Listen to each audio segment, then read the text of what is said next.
Hello, everybody. Oh, you're online. Good morning. Oh, you are gonna log in? Okay. Okay. Sorry, someone's note taker. I'm just gonna not admit because I know the department doesn't like that. Uh, just letting in a few stragglers, I was like, stranglers. We don't want to let in any stranglers. No No stranglers. stranglers, stragglers, no problem. This is why I should not multitask. So, lesson learned. If you weren't awake on a Friday morning, I hope you are now. Um, so this is our time to check in with the Department of Early Childhood, largely regarding the Child Care Assistance Program. There is a rather interesting budget request that came from the department in the governor's November 1st budget.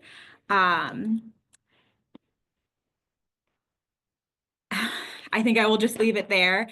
So I have asked them to join us at 11:15 to allow Heather O'Hare, who is the Larimer County Director of Human Services and also the chair of the CHSDA Legislative Committee, to walk us through that budget request in a little bit more detail than. No offense to the department, I think it will be a little bit more illuminating to hear her perspective. And then Sarah Dawson and Terry from the department will be joining at 11:15. So if you have questions, certain questions I think will be better for them. And I have told they are aware that we are having this little gathering now and are expecting those, and are also going to talk us through a little bit more about the alternative rate methodology and the other fun things happening with the CCAP program. So without further ado, I will hand it over to you, Heather O. Sure, thank you. Good morning.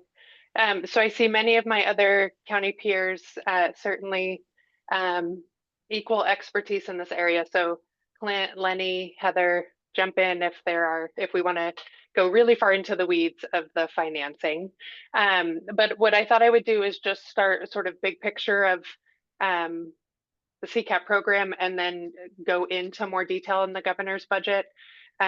So first, we've had a lot of conversations over the years. There is really insufficient funding just generally in the child care assistance program for the number of families that we have that are eligible. So roughly, and historically, it's been an estimate that we serve about 10% of the families that are eligible. So a very small sliver. It is not an entitlement though. So once counties are out of funds, there is a process to freeze enrollment, either through a wait list or a freeze for the program. So that is one very key distinction from some of the other human service programs that we talk about. And then over the course of the last several years, there's been a really significant infusion of pandemic related funding, which is also causing some of the challenge. So the pandemic, the COVID, what they'll call stimulus funds, because it's been different than ARPA funds, but that money, all of that one-time money has been spent and is gone as of September of this year. There's no more pandemic related funding, which is a significant reduction then from the future budget. In addition to all of that, there are what I would say are three really key program changes coming and key components, I would say. So there is state legislation from House Bill 1223 that is adding some additional components. The State Department has audit findings that they need to satisfy that they have not complied with existing program requirements. But by and large, the very significant changes are coming in required federal changes that we have to implement by August of 2026. So those three components, though, together is going to make this program and the budget constraints that much more significant moving forward.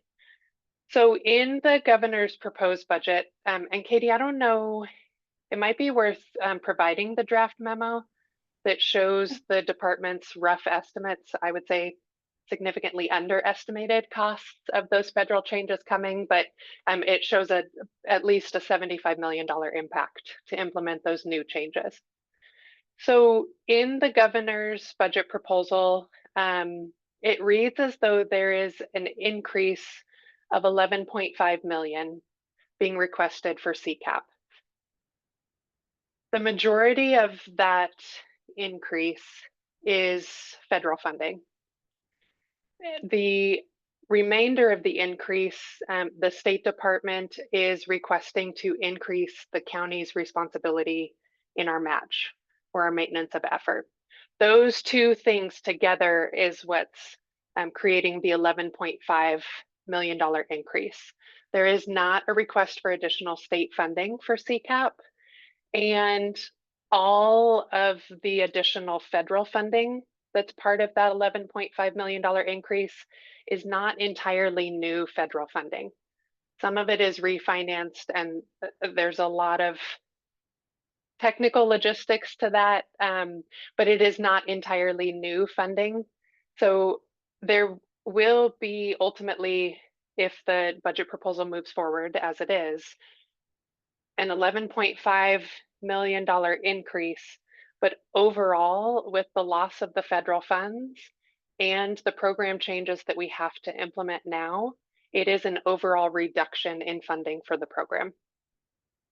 So there are estimates. One of the program implementation components was actually implemented October 1st. So we were required to increase rates to providers on October 1st. So some of this is already hitting us within this current budget year, and several counties have wait lists and freezes because of projected overspending already.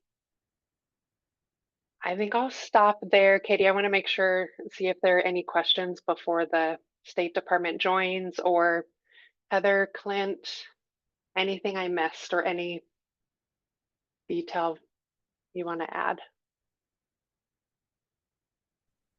I think that's pretty straightforward. Questions, comments? Yes, Good Heather. morning, Commissioner. Hey, good morning. I guess my question is, so how do we address this? What are we going to do about this? That is a Might be a very good good time for question. me to insert myself. Good morning, Commissioner Kafalos. It's good to see you. Funding for the CCAP program to implement these program changes was one of the 3 priorities identified by CHSDA and subsequently CCI as budget priorities for this year. I wanted to spend some time talking about this request because on its surface, it looks like it's great. There's $11 million for CCAP. We're starting to chip away at all of this, but as you dig in, that it's what I have been summarizing as a refinancing of existing programming, not furthering a lot of the changes that we are expecting to be coming. I wanted to make sure that was clear with all of you. Myself, along with Kevin, who is filling in while I'm on maternity leave, we have been talking with JBC members and JBC staffers about this problem quite a bit, and those conversations have been going well, and I'm happy to share more about that if anyone is interested. Commissioner Kafalos, you'll appreciate the JBC staffer has said verbally that she is planning on writing an issue brief on this problem when she presents to the JBC. That is happening the Monday after Thanksgiving. So I imagine there will be a lot of conversation about that when the JBC or when the department comes in for their hearing. I think that's another 2 weeks after. Another small thing is yesterday CCI hosted the briefing with OSPB Director Ferrandino. Sorry, hold on just a second. And Commissioner Warren Gully brought up this pending problem we are facing. And he did make some very broad allusions that you, Commissioner, can probably appreciate as much as anybody else on this call to the governor's office and the department looking at potentially a supplemental request to the budget come January. Thank you very much, Katie. That's helpful. Yeah. Kevin, is there anything you want to add to that? The only part I would add to this is that I think the biggest disappointment in this has been that the governor did not release a plan. We all have the same set of facts for the most part. I mean, there can be some discussions over the exact dollar amount of how much each of these federal requirements will cost, but there wasn't a plan submitted. So we're outside of the executive branch, as all of us are. We're left in the situation of being a bit in the dark about what their thoughts are at this time. So in that void, there has been a lot of conversation at the Joint Budget Committee about pressing the executive branch to make sure that this is a front burner issue.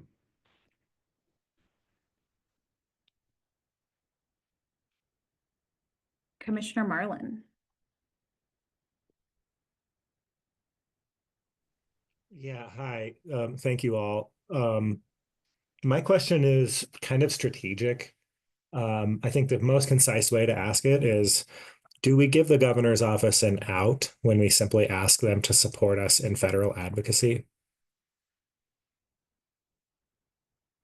Like, is that unwise? I would say so. Okay.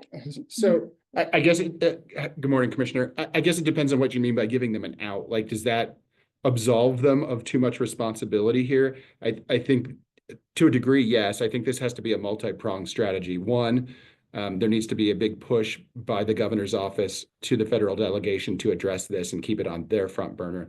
Two, I think that we want to ensure that the governor is also coming up with his own plan for how we're going to solve this, so that it isn't just, well, we're all just shouting at the federal government, and I guess if that works, great. If not, okay, that's two. So we want to make sure that the governor keeps it on the front burner. So I think it's an all of the above strategy rather than just focusing on the federal pillar.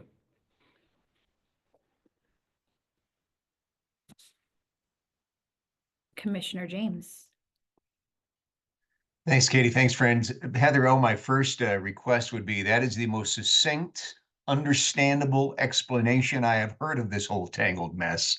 And if you can put those 2 or 3 introductory paragraphs that you just quoted from somehow in a distribution to commissioners, I think it would help us greatly in our advocacy. I appreciate, hell, I understand it. Well, at least what you said anyway, and that makes sense. And so I appreciate that. And if you could somehow distribute that to us, that would be greatly appreciated.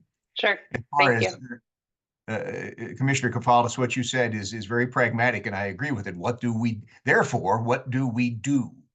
But not much we can do. I know what Will County is going to do, and we're going to do about the only thing we can do. When we run out of money, we close the applications. That's just what we're going to have to do. But what can we do to be proactive, short of legislation, which we all know there's no money? I mean, I trust the brains on this call and the brains in the CHSDA implicitly. Can we put together a plan and kind of float it around in the form of a white paper or however we float those ideas? I think let's try to be proactive. Not only do we advocate via what the good director from Larimer County said, but can we have, therefore, then here's an idea. Is that something that this group can formulate? And when I say this group, folks who are smarter than me, over the next couple of weeks before we get to the legislative session. Katie, I'm happy to respond first and then feel free to add. So the Human Service Directors Association is meeting parallel to the CCI conference like we always do. So we are convening the county directors very early Wednesday morning is our plan. We do have a couple of different options, pros and cons to both. Or to really any of the options. So we are pulling that all together and hoping to move really quickly and provide sort of a menu of options and the consequences, benefits of those, so that we can bring those back to our boards, but then also keep Katie and Kevin in the loop and figure out what happens next.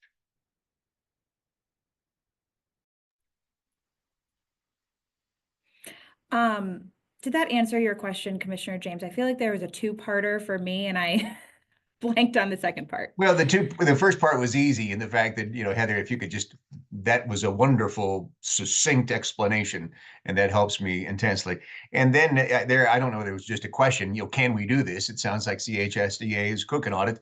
Kindly share it with us or involve us or whatever we can do to be a united front on this.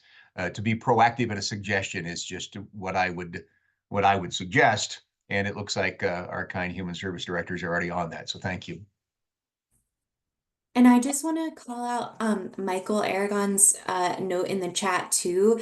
It is extremely helpful. The more counties that are doing their own analyses of how they're projecting this could impact them, please share it with us, because that really, really helps us as we're doing all of this right now.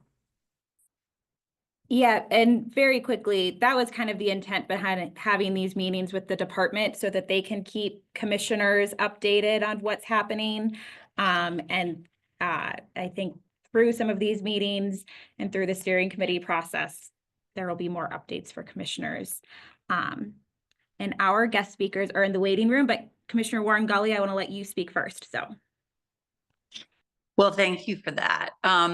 I know a lot of us were on the call with Mark Ferrandino when he was talking about budget, and we did bring this up along with several other things for Mr. Ferrandino to be thinking about. To the question of what can we do, one of the things that we have floated around, and I'm sure the directors will include, is, and we even asked Speaker Ferrandino about this, is, there are some state requirements that have been out that are about to be implemented that will have an impact on some of this as well. And so what we asked him is there a way to delay some of those state requirements? And at least his response at the time was, well, anything the state can do, we would like to partner with you all on making sure that we address that. So some of the factors that the state is about to implement would be one strategy. It does not help a bunch with some of the big ticket items that are coming down the road, but it does help a little bit, and anything we can get, we should try for. I also would encourage us to continue to think about this as a multi-year issue, whereas the governor's office and the budget is presenting it as, oh, this is a one-year issue and we'll fix it this year. The issue only just expands incredibly the next year as we start seeing this play out. And I think when we do the analysis of what these impacts are for our different counties, we really need to play this out at least 3 years so that people are aware of this and what this essentially means. And I apologize, Heather, I hopped on towards the tail end of your explanation, but in some of the conversations that we have had, one of the things that I think is really imperative as commissioners to share with the governor's office and with our electeds is that the path that we are going down and the way that we are utilizing universal pre-K and the CCAP program, we are about to basically eliminate any CCAP slots that would go from 0 to 3-year-olds. It will all be directed to UPK, and we will have a crashing of the younger providers. And those seem like really big, broad problems, but they're ones that we really need to hold out there so that, because the governor will continue to shift things towards the UPK, and that's really something we need to be highlighting as far as I can tell. Do you agree with that, Heather? Or I don't. I will say, just being totally frank, it does seem like one is being prioritized over the other for sure. And families will not be able to participate in the workforce and have childcare options until their child becomes of age for UPK, and that's not okay for families. So Larimer has 500 families that are already on the list for our freeze, waiting to get into the program. So we're also hoping to pull out some of those stories too, to be able to share in this information. So it's not just the facts, but families' stories to really paint that picture. I was just gonna say all excellent points, and I hope you all will also like iterate these with our state partners, because I know they have heard it from their directors, but it's always nice to hear from you all as well. Okay. Any last words before I let in the department? All right. I like it, Commissioner Marlin. Go team.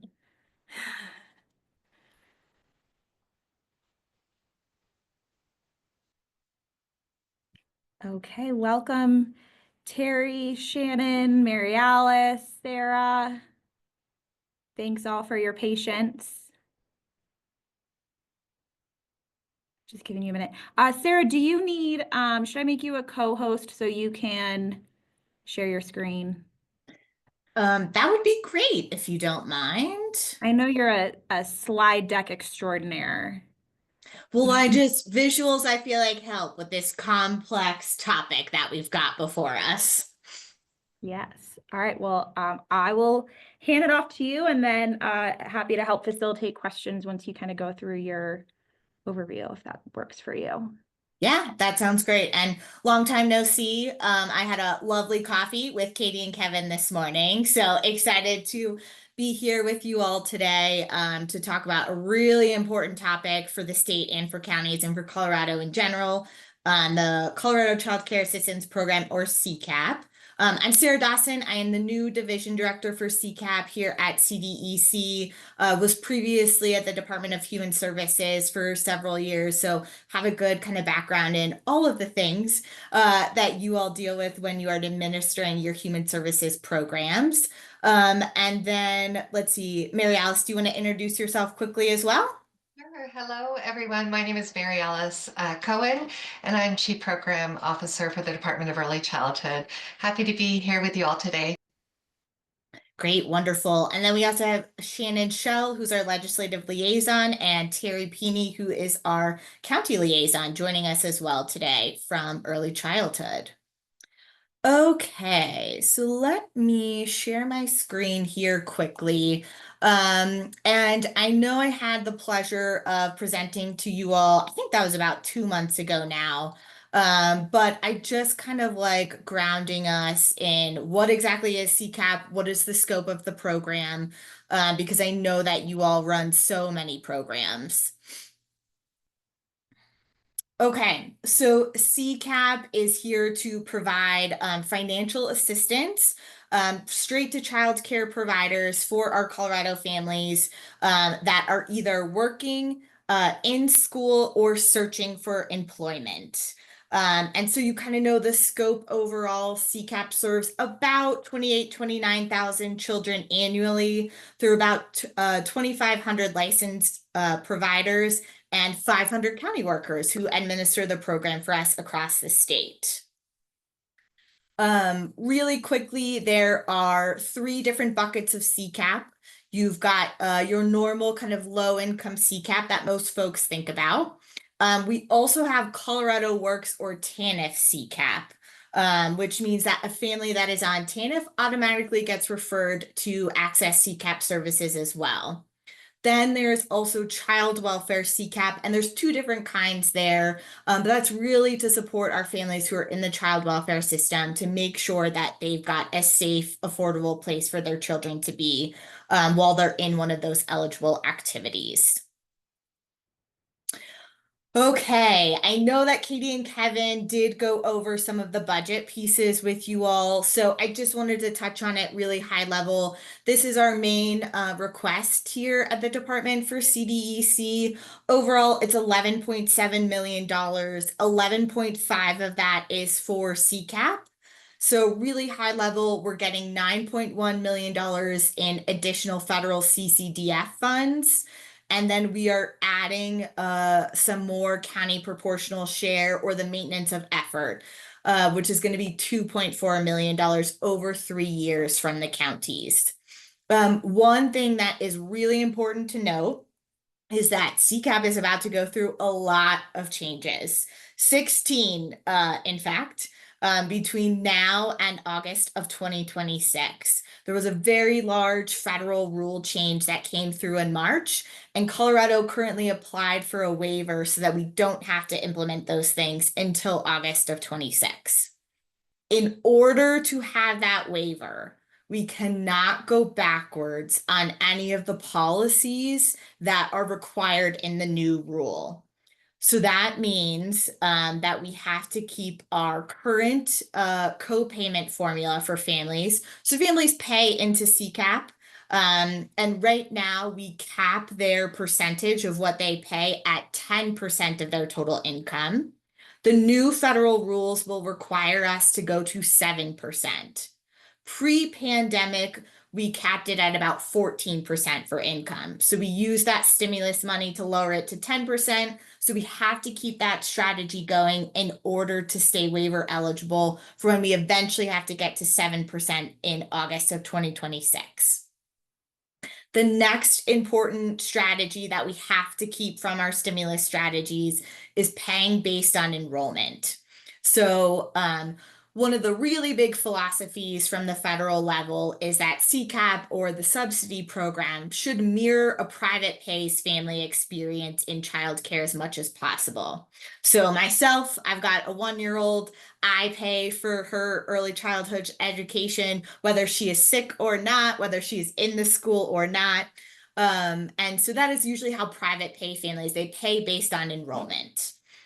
When it comes to CCAP right now, we only pay when the child actually attends. So the provider only gets money when the child is there. And as you all know, right, they still have to pay their teachers, pay the rent on the building, whether a child is there or not. So the federal government is requiring us to move to enrollment-based pay for all ages. In Colorado, we use stimulus funds to pay for just the infant and toddler age range to be paid based on enrollment. So that we will also have to keep. So as you can see, about 3.1 and then about 7 million together to keep those two strategies going.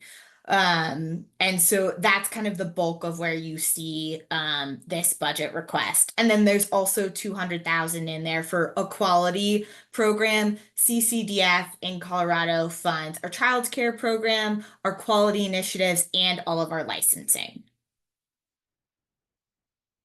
Okay, so for the not so great news overall, what does that mean for counties, the state, and families all together here in Colorado? In this current state fiscal year, counties— I'm sorry to interrupt, Sarah. I'm sorry. This is Carrie Wayne Gully, and I'm in Arapahoe County. If you go back to the last slide, could I just ask a clarifying question? Yeah, absolutely. And I know I'm talking a lot. I was trying to get through so then we can just have time to chat. Yes, I really appreciate that, and I'm sorry to interrupt. I'm just looking at the 2.4 million in your first bullet point in county proportional share. Can you explain that to me? That is, absolutely. The counties themselves come up with that funding? Yep. So right now, when it comes to how you fund CCAP, the vast majority is federal. Then we have some state funds. Then families pay into it. And then counties have their MOE, or county proportional share. Very similar to how your county admin and those things work when you have your match, right? So this is the CCAP kind of match, except that it's a maintenance of effort. Pre-pandemic, counties paid in about 12.4% of the total cost of CCAP. Through the stimulus funds, we lowered that for counties to about 10.9%. So that's what it's been the last few years. So unfortunately, with stimulus roll-off, we are going back to the pre-pandemic county MOE, which is about 12.4%. And so we're doing that in the budget. It goes over 3 years to be fully implemented, I think in 27, 28, if I'm getting my years correct. Okay. So Sarah, you said that the feds pay in, then the counties pay in and the state pays in. So what's the state paying in? Yeah, I knew you were going to ask me that as you were going through, and I don't have that number memorized yet. So I will grab that absolutely. All right. Thank you. And Mary Alice, maybe if you chat Jeannie or Lisa, I know they'll know that. Thank you, Sarah. I appreciate it. Yeah. No, of course. It's a great question. Okay. Any others before I quickly go to the next slide? Awesome. So overall, what does this mean, right? The total pot of money that this state fiscal year counties have in the CCAP allocation is 177 million. If the proposed governor's budget goes forward with the additional CCDF funds and the additional MOE, next state fiscal year, we will only have 175. So overall, we are looking at a net decrease of CCAP funding of $1.6 million. So not great for us, but we're in it together. And I've got a few more slides here on the budget, and then we can keep chatting. The one silver lining and great thing for us in this budget is that we are getting money for our data system for CCAP, which we call CHATS. So you'll see that there's a request for 1.8 million in spending authority of federal funds. And this is really, really good news because all of those 16 lovely changes we have coming for us from the federal level were going to cost us about $4 million in our database system to implement. We only have $2.9 million each state fiscal year to make changes to our database.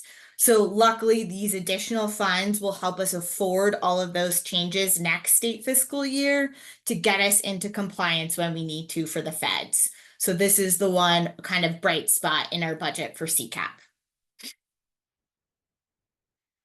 Okay, I purposely put this adorable child on this slide because I really want people to focus on the document I have linked here. We have put together kind of a draft timeline of all the 16 different changes that are coming for CCAP. Whether they're federally required or from House Bill 241223, what the one-time cost is, the ongoing cost is, and kind of that high level of each of the changes. So please, please, please keep referring back to this document. It also has a conclusion section that we worked on with our county partners that really outlines some of the complexities of CCAP, what continuous eligibility for CCAP means for folks. And so please refer to this document with this cute little child on it. And I will definitely put the link in the chat. And Mary Alice, okay, I had 30 million in my head as the state portion, so I'm glad I wasn't too far off. So Commissioner Warren Gully, there is $32 million of state general fund in the CCAP allocation. Okay. And okay, I think this is my second to last slide. So I keep talking about all of these new federal rules that are coming, right? Here's a slide that kind of outlines the really big ones for folks to understand. So there's three kind of major buckets. Again, the large federal philosophy here is that getting the subsidy or CCAP program to start mirroring private pay. So to do that, the biggest cost for us is going to enrollment-based pay. So again, that's paying like a private pay family, whether a child is in there or not, whether they're sick or not, you're still paying that provider. That ongoing cost we estimate to be $33 million. We feel pretty confident in that number, mainly because what I shared before, we've already been doing that with infants and toddlers. So we've got that $7 million in actuals that we've been able to see over the last few years to help project these numbers. The next one is prospective pay or paying in advance. The good news about this one is it's got a pretty large one-time cost in our database system, but no ongoing cost for us. The next one is paying mandatory registration fees. So it's a piece that we have to consider, but it does have a lower price tag of the $1.3 million, but definitely one for us to consider. And then the other really expensive one is our increased provider rates. Now, this one I keep on this slide, but I want to make clear it is actually not a part of our new federal requirements. Colorado is kind of getting the perfect storm here, where we received an audit finding that we were not paying our providers adequately. So last year, we started down the path with our federal partners on how to right size that. And you might have heard it called the alternative rate methodology. But all that is paying our providers what we are federally required to pay them. And so we estimate that cost to be about $20.4 million. Now, the only lever that we had at our disposal is to phase out when we would implement this new requirement. And so for the next 3 federal fiscal years, starting in October was the first year, we will increase the provider rates a third until we get to full implementation. And then that will allow us to be in compliance with our federal partners. Okay. The other ones have a lot smaller of a price tag. One that we are really excited about is families pay a pretty big chunk actually into CCAP. And so we know that one of our biggest goals is making it affordable for them. And so we do need to limit our co-payments to 7% of total income for families. You'll see here that we're estimating about 10 million for that. And that includes the current 3 million that we're spending to keep it capped at 10%. And then there's a few other things here about making it simpler for folks to apply. There's this lovely thing called slot contracts, which we won't get into today. Don't worry, me and your human service directors will solve that for you. But these are really the big ones that we wanted to make sure that you all are aware of. And then here's a little bit more information about the alternative rate methodology. And I do have one more slide about waitlists and freezes if we want to get into that, but I'm going to pause now. Let's start having the conversation. And then if we feel like that's helpful, I'm happy to bring that back up. Thank you, Sarah. You and I talked about this morning, and it's still helpful to hear for the 1 millionth time. So. Yeah, poor Clint. He's heard this 50 times at this point. He can handle it. Yeah.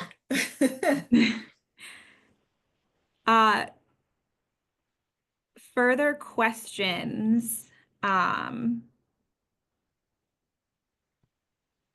for either Sarah or Mary Alice? Michael. Yeah, thank you. Sarah, I had a quick question on another end. You know, as I disclosed to you all that there were concerns about providers closing doors. If a provider does in fact have to close its doors, does that mean that the child disenrolls for that provider? And does that mean that another provider in that slot is picked up still? Or how does that work? Yep, absolutely. So Michael and I have been working super closely, and he's really helping us think through some of the unintended consequences of providers having to close because of some of these rules. And really the closing is because counties are going to have to go on freezes and wait lists to kind of control the budget. So that means new families aren't getting into the slots in providers that mainly serve CCAP families. And so if a provider does close that a family is enrolled in, then your county caseworkers would work with that family to find them another provider in the area, which I know is not possible for everyone, for them to get enrolled in. They're still eligible for CCAP, you just aren't actually paying for them until they get connected to a provider again. Did that answer your question, Michael? Yeah, I think for us, and as I expressed to you, I guess our main concern is because one of our providers is the primary provider for both Los Animas and Huerfano counties. If that provider does in fact close its doors in either county, we don't have alternative options for childcare. So that means that essentially every one of our kiddos is going to be on CCAP in their slot, but there will be no childcare available to them within the counties. So I guess my question is, what are the options then? What do we do as a county, and what is CDEC looking to do when that occurs? Yeah, absolutely, Michael. So unfortunately, there are quite a few counties that are already in that boat and have been for a while, right? So even though the larger discussion here is about counties going on freezes and wait lists, there are several counties that are still in childcare deserts that are not able to spend their CCAP funds, not because there's not the need, but because there's no providers, right? And so it's a large issue that has existed before all of these new rules as well. And Michael, I have a meeting with our division director for workforce supports next week to really start brainstorming on how we can help providers. Maybe they need to start thinking about how they diversify with private pay families, things of those nature that we're going to talk about and strategize about, that I'm happy to bring back to the counties for more ideas. Okay, yeah, I appreciate it. And then the only other thing I wanted to point out, and you may have, and I might have missed it, but that everyone understand regarding the increase to provider rates, but also that CCAP increases to provider rates can't go above the private pay, correct, for that provider? And I don't think we discussed that, so I just want to make sure we point that out. Yep, absolutely. So if a provider posts on their website that a private pay family pays $100 a month, but the CCAP rate is $125, that provider can only get the $100. Okay, And I thanks, did Sarah. run the numbers, 13% of our providers are in that boat. Oh, okay, thank you. Yep. Okay, I feel like Commissioner Kafalis kept raising his hand. Thank you. Nice to see you, Sarah. Hello, Mary Yeah, Alice. you too. I think I'll just suppose I'll cut to the chase. I'm wondering how is the state considering the likelihood that all of these changes, which I think we all agree are very important and necessary, unless we can figure out how to fund them, we will ultimately most likely be serving less children and less families. How do we work through that? How have you folks reconciled that? And how do we work together to figure that out? Yeah, I really appreciate that, Commissioner Kafalis. That's absolutely what we're thinking about. And I see Mary Alice has her hand. So go ahead, Mary Alice. Oh, thanks, Sarah. Yes, this is an exceptionally difficult period that we're in right now, Commissioner Kafalis. It's what we understand where the federal team is coming from and that they have a role to play in stabilizing the childcare sector. And the way that you stabilize the childcare sector is to pay providers for the actual cost of care and to pay providers in a way that reflects private pay practices. So we embrace that philosophy, but now having to contend with the impact that we will be serving dramatically less children in our state. And that's that it will have a direct impact on our economy and that we won't have both parents able to go back to work. It will impact families that have no other option for childcare and are in a position where they have to have a neighbor or an older sibling take care of their children. The ripple effect of what will happen in our state is very significant. So we are tackling this from various approaches, including creating how parents can choose safe childcare in informal care settings and other resources to help mitigate some of the impact that this will have. In meeting with the National Governors Association Roundtable and hearing from other states, many states that are not county administered have been immediately implemented a statewide freeze. And so that's how they're approaching this. And the NGA is pulling together a document for us at a state level to see exactly how states have responded to this crisis that we're in right now. But the bulk, from what I'm understanding, most states have gone to a statewide freeze. I appreciate that. I'll just a quick follow up, and then other folks have their hands up. It still doesn't really address how we're going to work together to solve this problem, because ultimately less kids will be served. And in particular, my understanding from Heather and other folks is that the infants and toddlers will likely be disproportionately impacted. And if we talk about economic impact, then those parents, those single parent households two-parent households will, when they have to delay, being involved in the workforce. And I think that relates to, the intersection of how we're funding UPK with how we're funding CCAP. So those are my thoughts, and Yes. I'll just pause there. Commissioner Kafalis, I just want to add one point to what you just shared. When we did the alternative rate methodology for 3-4-year-olds and school-age children, it was pretty much the same. What we were paying for care through CCAP versus private pay, it was a 50% increase for infants and toddlers. So it's very clear the greatest impact will be on our infants and toddlers. And compounding this is our workforce crisis for infant toddler teachers. So I'm happy at another time to share how the department is strategizing how to increase our workforce and address it from that angle. But we are in a pressure cooker situation where there's multiple factors converging at once. Martha, do you mind if I jump in just really quick to so a point on that I think we have to be really, really cognizant of how we're messaging this. We don't have the ability to serve fewer kids because we don't have the ability to remove families from the program that are already enrolled. So I think we have to be crystal clear about the impact of this and potentially coming up with some consistent talking points. We don't have the ability to serve fewer kids until counties are within budget.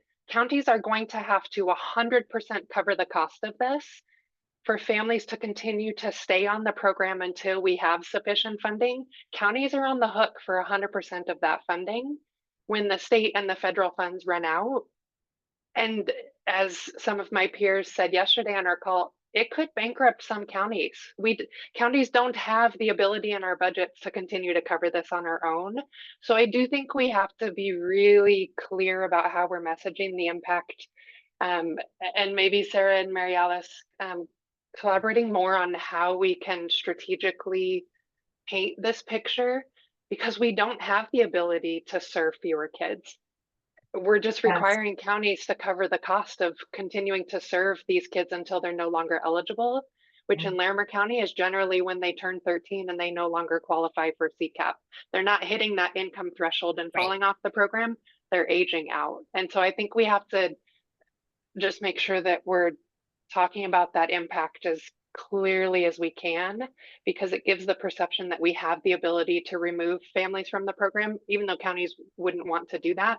We don't have that ability.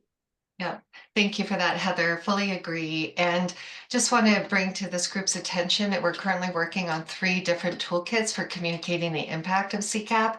The first one is for counties, the other providers, and the other families. And so we'll be sure to work closely with all of our county directors and other partners to make sure that we're aligned in our framing, our messaging on the impact, and what you also addressed, Heather. Thank you. Yeah, and I'll just add really quickly, thanks to Heather and Michael and others who are helping us with that toolkit. And this is again why I put that very adorable child on that slide. In the document that's linked there, the conclusion section outlines those talking points, and we worked with counties on that. CCAP has what I refer to as continuous eligibility. So a family only comes off the program if they are no longer in an eligible activity, so working, school, or job search, or their income reaches 85% of the state median income, which, as Heather mentioned, is not very common in our CCAP population. So then the other option is aging out at 13. I do have the disenrollment report for you all by county, by month for the last 2 years, that I will be sending out to you all after this as well. So I did vet that with Boulder County, and we're happy to do that. Oh, thanks, Mary Alice, for bringing up my lovely document that I really keep pushing people towards. Martha, sorry, you've had your hand for a while. No, that is fine. This is all so valuable. I'm Martha Johnson with La Plata and San Juan counties. And just a question, because I am looking at your document from your lovely child page again, and each time I go to one of these meetings or look at it, sort of some more things gel or I have more questions. So if I'm looking at this right and thinking about it right, implementing these new changes will have a price tag of, it looks like, close to $70 million every year in addition to what we're already spending. And Correct. so really what we're looking at is, where is another $70 million going to come from every single year? And that's just if these are the changes that are implemented, not anything else that might come down the pike. Yep, Martha, absolutely. I think we're ballparking at about 65 million additional each year for all of these changes combined. And the other really important piece that's in the conclusion section of that document is that the continuous eligibility, on average, a child stays on CCAP for about 3 years. So that's the other really important talking point that we're making sure that others know, that counties have to plan their budgets 3 years in advance. And so that's why you're seeing wait lists and freezes now, even though the new rules might not take effect until August of 26. Yeah, George. Hi, Sarah. Great to see you again. Yeah, you too. Thank you for being here. I'm very new to this space, and so all of this is a little bit dizzying. Agree so much with what Heather has said about, the kind of the core issues here. It seems to me like wishing for the federal government to do something is an exercise in futility, or at least a plan B, and that the plan A needs to be about a state general fund investment, and more so than in the initial proposal. And so talk to me about that. Is that I see you nodding, and I that makes me think it's probably your personal opinion. How hard are we going to have to work to get that out of to have that be the official opinion? Yeah, so really great question. And I don't think it's totally futile for us to keep going at the federal level. In the past, when changes to CCDF like this have happened, the funding did come. Now, it took 4 years for the funding to come last time, but it did. And so please know that that is still one of our top priorities, because that is what has shown successful in the past. And everyone here has seen the budget forecast. Unfortunately, there is not a lot of general fund to go around, and there are really hard choices that the legislature has to make. And it's not just CCAP that needs a lot of general fund funding. And looking at a $70 million price tag is asking a lot. And so unfortunately, that's just where we are as a state. I'm sorry to jump in front of you, Clint. The way I'm hearing your answer is really, really hard. Like, we're going to have to make this a priority for counties.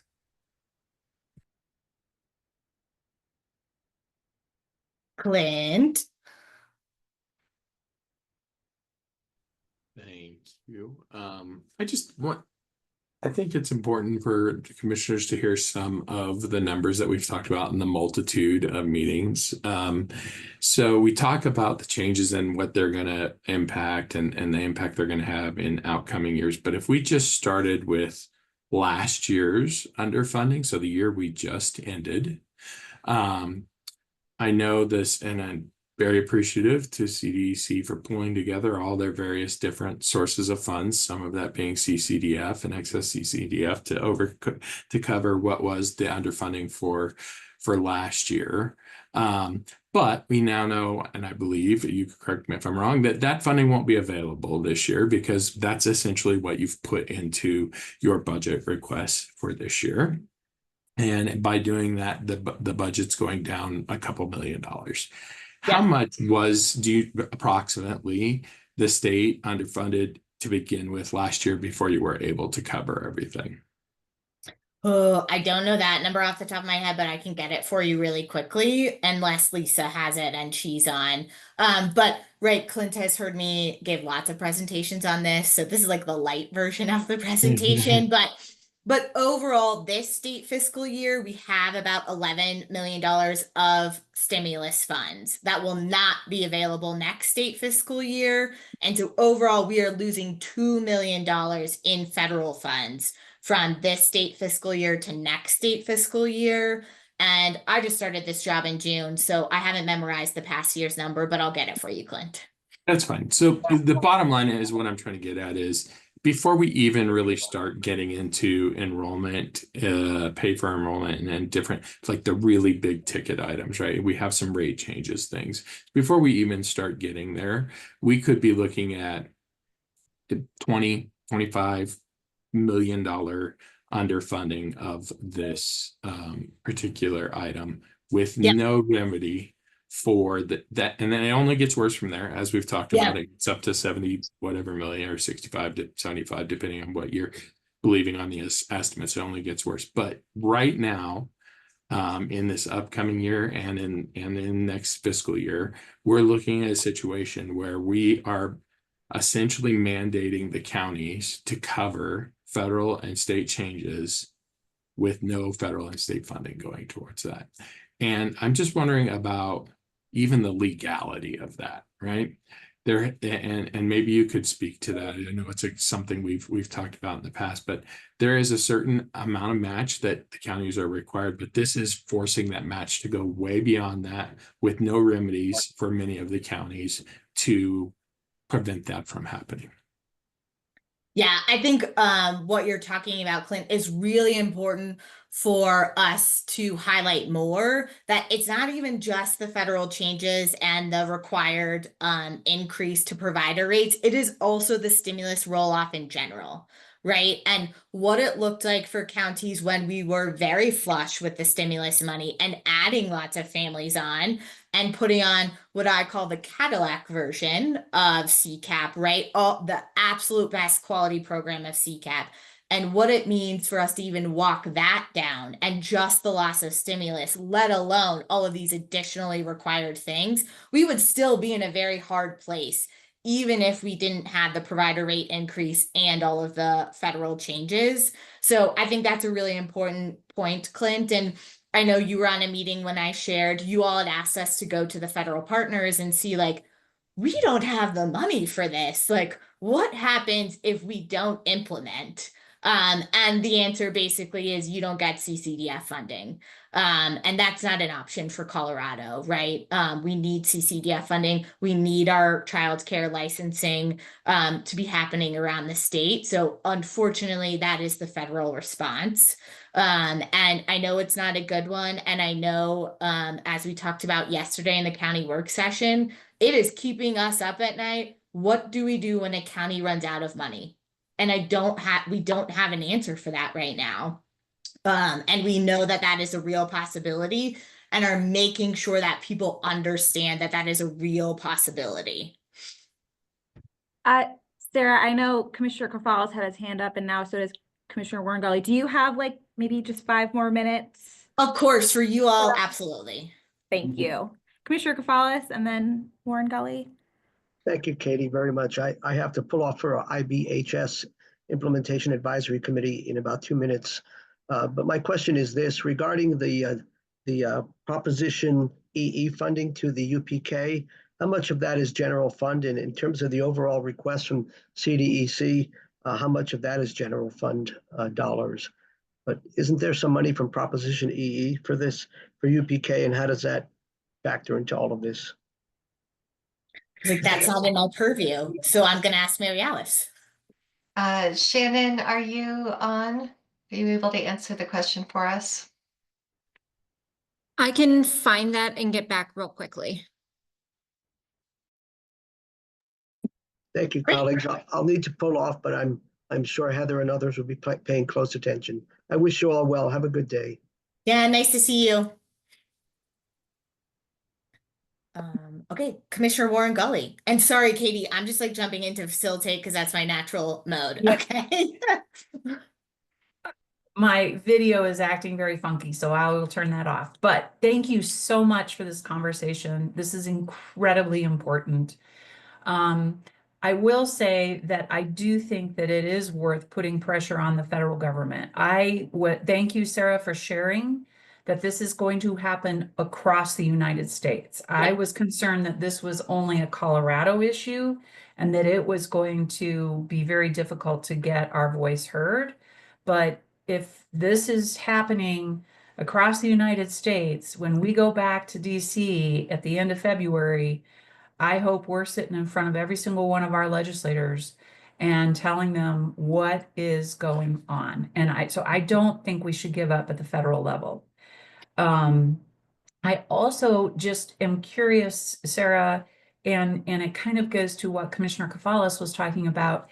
It seems like there's a couple of things that are happening in your description that really are state-driven issues. So just in your presentation where you talked about reducing the parental charge, is that a state consideration, or the feds are saying that we have to drop that to 7%? Yep, the feds are requiring us to Okay. drop that to 7%. Okay. Okay. We dropped it to 10% through stimulus funds. And Okay. we are not allowed to go higher than that in order to keep our waiver. Otherwise, we'd have to go to 7% right now. Okay, thank you for the clarification. Yeah. I do think this interplay of UPK and CCAP is really going to be a vital conversation for us to have, because all parents need assistance, but these parents, just the parents that we are talking about, just this is their lifeblood. And the only way that they are going to be able to be in our workforce. So that to me seems like we really got to parse that out. And I can imagine, Sarah and Mary Alice, it's very difficult for you all to do that and to say some of those things.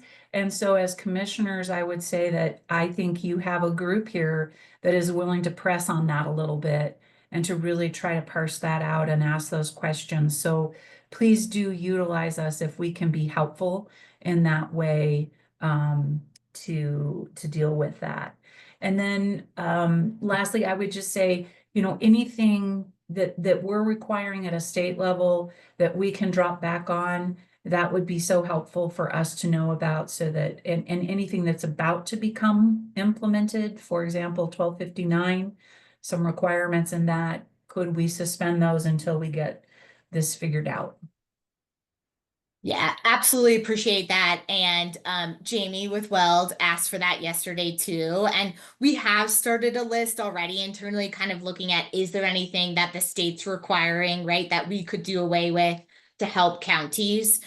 So we're happy to continue working on that and sharing that all publicly as well. And as I shared, Katie and Kevin this morning, most of these requirements, even from 1223, actually mirror the federal requirements. So there's really not a lot in 1223 that is not also federally required.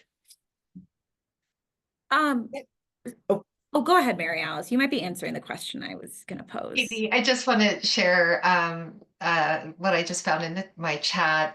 For universal preschool, it's 344 million in total, 146 million in general fund, and the general fund increases are required by law due to inflation.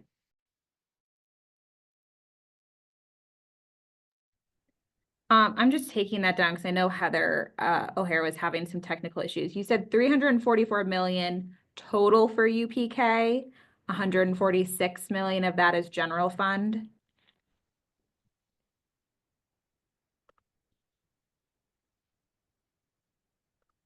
Okay. Katie, perfect. this is Carrie again. My apologies for just breaking in again. The only other thing that I think is important to this conversation is the reality that we are going to be having some issues with our TANF funding. And many times our TANF funding goes to support these types of issues. So I do think that we need to kind of be aware of how these two programs are crossing over. So that would be super helpful for us to kind of be getting educated and thinking about as well. Dr. Roy, I'm so sorry. I didn't realize I had even let you in, and I should have given you the floor sooner. Thank you so much for being here. I've been listening, and I know there was just a question about that Mary Alice just mentioned about universal preschool and the general fund dollars. And I wanted to point out some of the just a historical perspective on that funding. That wasn't new funding that was given to us by the legislature. That was funding that had been in place for, I don't know, I can't say how many decades, but it was the Colorado preschool program funding. So in order for us to actually be able to do a universal program, we needed both. We needed that historical funding that was there and the tobacco tax. I just wanted to mention that. And I think it would be important. We're getting better with our data to be able to figure out which of our children by region would qualify for CCAP and universal preschool. And I know Sarah and Mary Alice and Kendra have worked on our ESIDS work, which is the Early Childhood Integrated Data System, to keep track of that. But again, this is a conversation I know that was being had before I started. There is, again, this emergent dilemma around the expectations of the federal government, which are good expectations. We want to pay the cost of quality, but without additional funding, as everyone mentioned, less children potentially being served, but more burden because of the regulations that are there. So I appreciate everyone who's recognizing that it is a federal issue first. The states, none of the 50 states and territories can raise enough money to fill that gap. And we were hoping they'd fill the gap and give us more. So it is important to figure out what it's going to take for us as a state to actually serve children and families and increase their ability to be in the parents' ability to be in the workforce.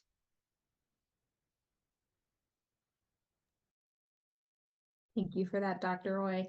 And I believe in a previous check-in meeting we had, the department had shared that you were, I think, had put out an RFP to do a contract on the dual utilization rate between CCAP and UPK. Is that still kind of where that stands? Yep. I'm actually on the review committee for that. So I'm currently reviewing the proposals for those. And so we really are looking to that evaluation to help us with what should the funding look like between UPK, CCAP, and Head Start. Head Start's also, we don't have time to get into that, but that's also a really big piece of this conversation as well. And I appreciate Sarah bringing that up because Head Start's under the same, I would say, unfunded mandate. It's exciting that they're going to pay the cost of quality per child, but same issue.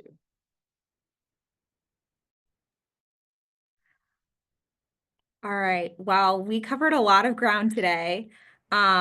Thank you, Dr. Roy and Sarah and Mary Alice and all of our other department colleagues for being here. And thanks, commissioners. We'll get, we might be on a little bit of an ECL delay because of Thanksgiving and conference, but we'll get out the recording and the materials and keep that page on the CCI website up to date if you want to go back and reference anything. And more to come. Our next check-in is February 18th, but I imagine we'll be talking about this sooner as well. Thank you. Thank you. See you all at the conference. Yep. Have a great weekend.